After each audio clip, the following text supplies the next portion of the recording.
सभी दर्शकों को डॉक्टर शुक्ला का नमस्कार। आज का टॉपिक है एकैंथोसिस नाइग्रिकांस। ये नाम हो सकता है आप में से बहुत से लोगों ने नहीं सुना हो, लेकिन आप में से बहुत से लोगों ने गर्दन पर काली और थिक स्किन जरूर देखी होगी और गर्दन के अलावा अंडर आर्म्स में भी ये काली स्किन देखी होगी। तो इसको कहते हैं एकैंथोसिस नाइग्रिकांस। ये एक कॉमन प्रॉब्लम है, खासकर मोटे लोगों में, और इंडिया में हर साल लगभग 1 करोड़ लोगों को ये प्रॉब्लम होती है। आज मैं आपको इस बीमारी के लक्षण, इसके कारण और इसका इलाज बताऊंगा।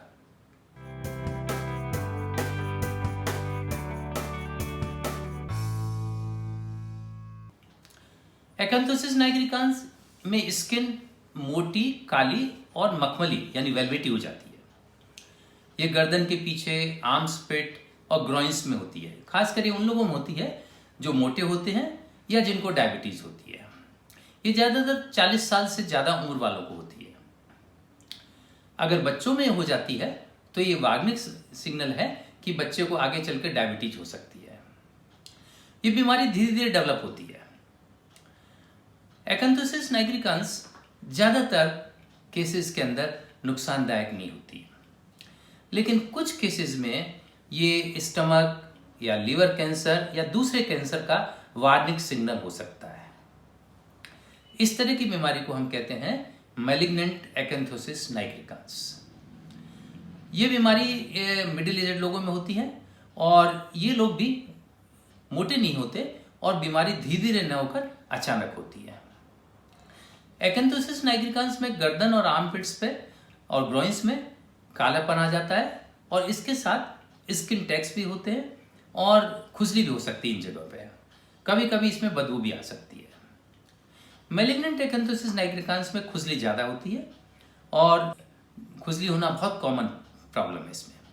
इस बीमारी का एग्जैक्ट कारण तो हमें नहीं पता, लेकिन ऐसा माना जाता है कि बॉडी में इंसुलिन रेजिस्टेंस होने के कारण से होता है और इंसुलिन रेजिस्टेंस से ही डायबिटीज़ होती है। मोटापा और दूसरी मेटाबॉलिक बीमारियां भी इंसुलिन रेजिस्टेंस होती हैं। इंसुलिन हार्मोन ग्लूकोज को प्रोसेस करता है और इसलिए हमारे लिए बहुत ज़रूरी है, लेकिन अगर बॉडी में इसको यूज़ नहीं कर पाती है तो इसके अगेंस्ट में रेजिस्टेंस पैदा हो जाता है।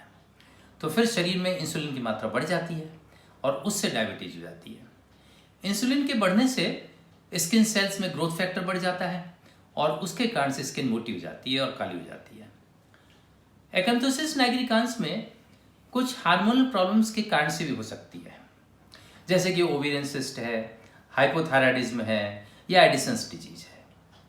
कुछ दवाइयाँ और सप्लीमेंट्स भी इसके लिए जिम्मेवार हो सकते हैं, जैसे कि नाइसिन, बर्थ कंट्रोल पिल्स या स्टेरॉइड्स। कुछ तरह के कैंसर्स जैसे कि stomach cancer, liver cancer, colon cancer और लिम्फोमा में ये बीमारी हो सकती है। कभी कभी ये बीमारी हेरिडिटरी भी हो सकती है। हेरिडिटरी जो होती है वो बचपन से चालू होती है और एडल्ट होने तक ठीक हो जाती है। अब इस बीमारी के ट्रीटमेंट की बात करते हैं। ट्रीटमेंट में सबसे जरूरी चीज़ ये है कि जिन कारणों से ये बीमारी हो रही है उन कारणों का पता लगाया जाए और उनको दूर किया जाए। तो सबसे बड़ा कारण है इंसुलिन रेजिस्टेंस।